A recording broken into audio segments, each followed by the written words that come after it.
উত্তর চব্বিশ পরগনার সুন্দরবনের ইছামতি নদীতে পাওয়া গেল বিশাল আকারের চাকুল মাছ। এই মাছ দেখার জন্য ভিড় জমালো সাধারণ মানুষ।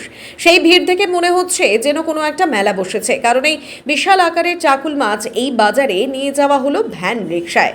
যা দেখে দূর থেকে এক নিমেষে মনে হবে যেন এক ভ্যান মাছ। এলাকার মৎস্যজীবীরা হিঙ্গলগঞ্জের মৎস্য আড়তে এই মাছ নিয়ে আসে। এখানে ওজন করে দেখা যায় মাছটির ওজন 81 কেজি, যার প্রতি কেজি মূল্য 350 টাকা, যার লম্বা প্রায় 5 হাত, চওড়া 4 হাত। এই মাছটি ধরা পড়েছে মৎস্যজীবীর জালে। এরকম মাছ সচরাচর পাওয়া যায় না বা দেখা যায় না, এটি এখন বিলুপ্ত প্রায় বলা যায়। আর এই রকম একটি মাছ পেয়ে স্বভাবতই খুশি মৎস্যজীবীরা। বড় আকারের চাকুল মাছ আমরা এর আগে কোনোদিন দেখতে পাইনি, বা আজ আমরা সচক্ষে দেখলাম।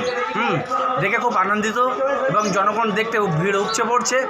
মানুষের চোখে তো আনন্দ উৎফুল্ল যে খুব মাছটা দেখেছে, দেখে খুব আনন্দ উপভোগ করছে। কোথায় নিয়েছে এটা?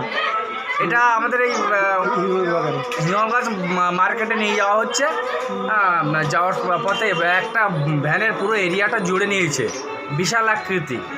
এরকম আগে কোনোদিন দেখেছিলেন? না, এর আগে আমি তো কোনোদিন দেখিনি। তার মানে আমাদের বয়সে আশা করি প্রথম দেখলাম। কি নাম আপনার? আমার নাম সুজয় মণ্ডল।